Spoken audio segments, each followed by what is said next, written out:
বাংলার বেকার যুবকদের জন্য যুবশক্তি যে স্কিমটা ছিল সেটা নিয়ে বড় আপডেট চলে এলো। কবে থেকে তোমরা টাকা পাবে এবং কি করলে টাকা পাবে এবং কারা কারা পাবে কারা কারা পাবে না, সমস্ত কিছু আমি বলবো এই ভিডিওতে। তো চলো, প্রথমেই বলে রাখি, যারা মাধ্যমিক এবং উচ্চ মাধ্যমিক পাশ করে আছো, যাদের গ্র্যাজুয়েশন হয়নি, তারা মাসে পাবে 2,000 টাকা। আর যারা গ্র্যাজুয়েশন কমপ্লিট করে ফেলেছে তারা মাসে পাবে 3,000 টাকা। ঠিক আছে, এবার বলি কারা পাবে আর কারা পাবে না। যারা বা যাদের ফ্যামিলি ইনকাম ট্যাক্সের আওতায় পড়ে, ঠিক আছে, তারা পাবে না।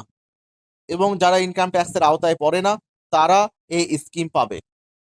আরেকটা ব্যাপার আছে, কেউ যদি আমাদের ওয়েস্ট বেঙ্গলের কোনো রকম স্কিম, মান্থলি স্কিম কোনো কিছু যদি পাও, তাহলে তারা এই সুযোগ পাবে না। আর কবে থেকে এটা দেওয়া শুরু করবে? এটা দেওয়া স্টার্ট হবে অক্টোবর মাস থেকে। 1 অক্টোবর প্রথম এই যুবশক্তি, যেটা নতুন নাম হয়েছে ভরসা কার্ড, সে ভরসার 1 অক্টোবর থেকে টাকা দেওয়া শুরু করবে এবং তার আগের মাসে ফর্ম ফিল আপ শুরু হবে। আর কারো কোনো কিছু জানার থাকলে অবশ্যই কমেন্ট করো, জানিয়ে দেওয়া হবে। আর এরকম আপডেট পাওয়ার জন্য চ্যানেলটা ফলো করে রাখো এবং অবশ্যই ভিডিওতে একটা লাইক করো।